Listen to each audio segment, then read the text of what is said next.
Hey, you're listening to the Birth Junkie podcast. Get ready to dive into all things birth with me. We talk about all the hot topics from preconception to postpartum. I'm so excited for you to join me on this journey to realizing that we're all human. We all make mistakes and it's going to be messy at times. And we're all just kind of figuring it all out as we go. Now, if you're ready to hear raw, unfiltered, and real-life stories of struggles, triumphs, and learn a thing or two from parents and birth professionals alike, then come along as we navigate this thing called parenthood together. Hi, I'm so happy to have you back here. Today, we're going to talk about setting boundaries in pregnancy and postpartum and why it's so important for you. So someone will always have a suggestion for what you should be eating, feeling, and doing while you're pregnant or during your birth, or if you've just given birth and you're in postpartum. It's so important to set boundaries ahead of time so people are aware of what you're willing to accept. When you're setting boundaries, they can be set for your provider, your partner, or, your family members, because those are the people that are going to matter when it comes for preparing for these seasons. All right, so I want to start with pregnancy. And it seems like once you make that pregnancy announcement, people almost immediately start asking you questions like, oh, was it a planned pregnancy? Are you going to find out the gender? Are you planning on giving birth naturally? You're going to get an epidural, if you're going to breastfeed, and on and on. And then, of course, sometimes they start in with their what could be horror stories of their labor and birth of their baby. But anyways, that's for another time. We'll talk about that. So if you already know the answer, but really don't care to share with these people, then just simply say, I don't know yet. And that pretty much can stop that conversation right in its tracks. I know when I was pregnant with my fourth, people kept asking me when I was going to have my C-section because I had already had 3 C-sections. So, immediately everybody's like, okay, well, when are you scheduling your 4th C-section? And so I actually didn't tell very many people that I was planning a vaginal birth, because I definitely didn't want to hear the negative comments or feel like I had to explain myself. So I actually would say, oh, I don't know, or I would just give them like my due month, not even my due date, just like my due month, and then leave it at that, because I didn't want to hear it. And there was actually a couple people that I told that I was planning a vaginal birth. And once I told them that, they were like, oh, that's dangerous. Or isn't it always, once a C-section, always a C-section? And so, I just didn't want to hear that. So I just did not offer that information. So another boundary you could create is like a physical boundary, because, people feel so inclined to like touch or rub your stomach. So letting them know like about your physical boundaries. And obviously if you don't mind being touched, then that doesn't really apply, because you're like, oh yes, touch my belly. But if you don't want to be touched, then I think it's necessary for you to voice that. I know I went back and forth. Like sometimes I was like, oh yeah, cool. You can rub my belly. It's fine. I'm in the mood for it. And sometimes I was just like, back up, please. I don't feel like being touched today.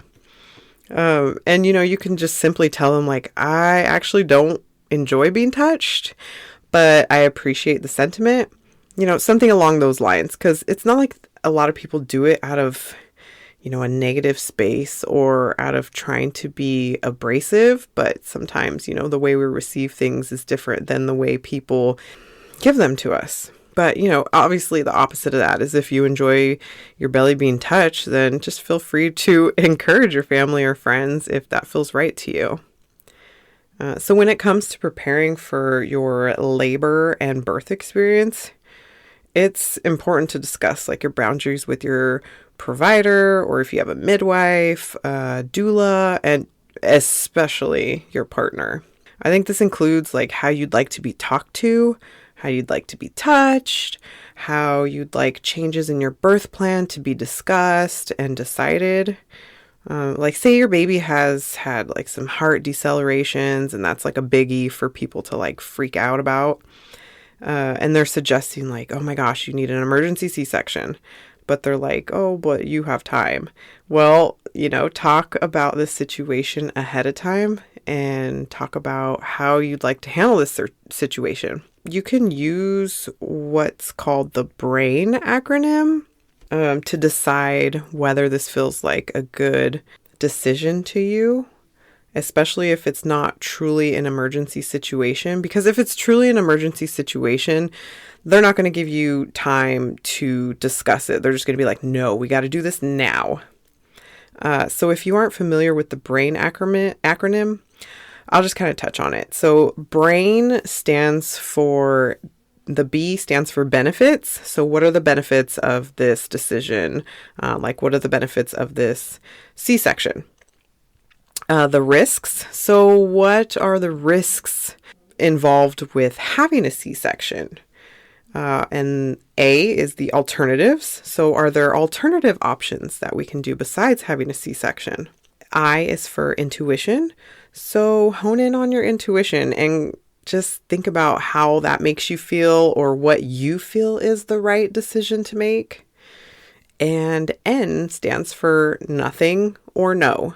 What will happen if we do nothing? Or, you can just say no. This is a great acronym to use to help you gather more information so you can make a more informed decision. Okay, so another decision to think about is who you'd like to have present or not present when you're in labor and ultimately giving birth. And this can be hard, especially when you have to tell like a parent or an in-law. Of course, you don't want them to have hurt feelings or have a confrontation with them, but you need to do this for your mental health. And when you're in labor, you don't want somebody there that's going to give you unnecessary anxiety, because then your body's not going to feel safe and that could prolong your labor. So try to look at it this way. These decisions are helping you not only learn how to advocate for yourself, but to also prepare you for becoming an advocate for your baby. Because once your baby's born, you have to be an advocate for them, because obviously they are too small to make decisions for themselves. And a person might get upset when you put boundaries up, but that might mean that it's not about you, but it's actually about them. And that's not up to you to fix. If they're upset, don't take it upon yourself to try to fix that. They'll eventually get over it and they'll realize that respecting your boundaries is the right thing to do. Okay, so going into postpartum, this can feel a little tricky to navigate because in one instance, you want to share this time with family because they're excited for you. But in another instance, it's a really raw and vulnerable time in your life. But I think it's very important to have your postpartum boundaries put in place before you have baby. It can make this time less awkward and help you feel more in control. Because when you're in your postpartum season, a lot of times you don't feel in control because you're kind of on your baby's schedule. It's super understandable that people want to see your beautiful baby. Of course, they're so cute. But if you don't want visitors for, a few days, a few months, or even like up to a year or whatever, after you've given birth, you have that right. You have that right to say so. Or, on the opposite end of the spectrum, if you do want visitors, but only on certain days or certain times or under certain conditions, then tell them while you're still pregnant. Because you can do that while you're pregnant, then it won't feel like such a struggle while you're in your postpartum season, and it'll just avoid having to have hard conversations when you're trying to deal with figuring out a newborn. Especially because some days you might not even want to put clothes on, let alone feel like you have to entertain a guest, because even though you don't have to entertain a guest when they come, you still feel like that. You still feel like you have to entertain. You still feel like you have to have a clean house, or you don't want somebody to see you in this raw, vulnerable state. I don't know how many times someone would say they wanted to come over to meet the baby, and I would clean like a crazy person before they got there. And then when they got to my house, I felt like I needed to be on and I just couldn't relax. I mean, unless it was like my mom or somebody really, really close that I felt comfortable being vulnerable around. So some other things that might come up in conversations are, whether the baby is using a pacifier, if you're using cloth diapers, if you're co-sleeping. Are you making the baby cry it out? Are you sure you're not holding that baby too much?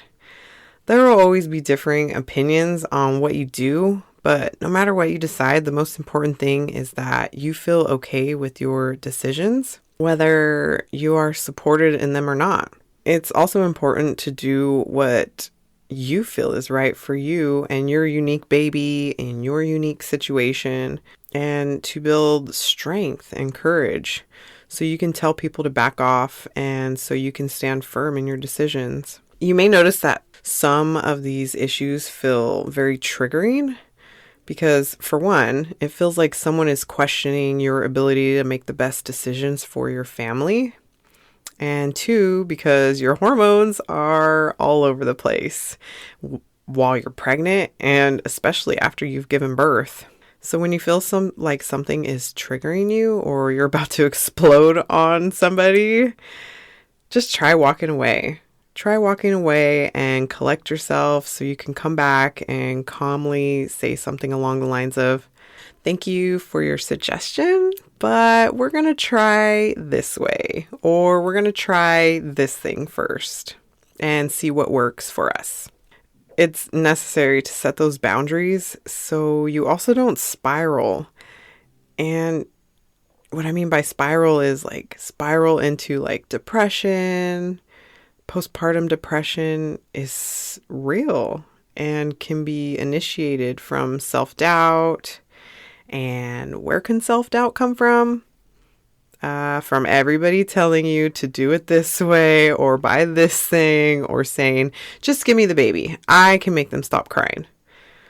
These actions, even though they might be well-intentioned, can make us feel confused, overwhelmed, or make us feel incapable of caring for this human that we just created.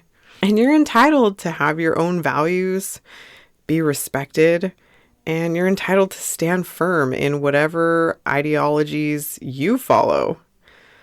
Of course, you can be open to what others say and suggest, but just because someone suggests something doesn't necessarily mean you have to go along for the ride, especially if it doesn't feel right to you. And also there's like a multitude of products, philosophies, and methods to choose from, whether it be prenatal vitamins, pregnancy pillows, birth location, breast pumps, labor comforts, lactation consultants, belly bands, provider choice, or even, should I hire a doula? What kind of doula should I hire? Like, the list of possibilities seems endless, and the amount of information you take in over the course of a few months can feel extremely overwhelming. And after consuming the amount of information you feel like you can handle, try to trust your intuition and make your own decisions. I feel like it's the best practice to accept the fact that you will never know everything, because you can't and shouldn't. It's important to believe that your choices are good and that your intuition is trustworthy, and that what might have worked for one person might not work for you. It can be a scary time, but when you implement boundaries and have the conversations beforehand, then it can make this transition to parenthood just a little bit easier. And if you struggle with people pleasing, oh man, it can make setting boundaries even harder. And if you need help with that, I actually recorded an episode. It's episode 1, and this gives you 10 tips for shedding your people-pleasing skin. So in order to feel fulfilled and heard, implementing boundaries, I think, is key. Make a list. Make a list of all of your boundaries. And if you aren't ready to, talk to somebody about your boundaries in person, do it over the phone, like by calling them or text them, if they keep bugging you about it. Because we all know pregnancy and postpartum can be such a whirlwind, and we don't need to add anything else to our plate that can't be taken care of ahead of time. So I suggest you do yourself a favor and set those boundaries ASAP. I wanted to create this little shorty episode in hopes that it might help you create kind of like your bubble of peace in your pregnancy and your postpartum season. And if you think this will help someone that also needs help to set boundaries, then feel free to share this episode with them. Now, I would love for you to take this quote as our parting gift. Walls keep everybody out. Boundaries teach people where the door is. See you next week. Bye. I really hope you enjoyed listening to this episode as much as I enjoyed creating it. Please subscribe so you don't miss any of the discussions on all of these hot topics. Head over to my Instagram at the Birth Junkie Podcast to let me know what you thought about this episode. I can't wait to see you here next week. Until next time, bye.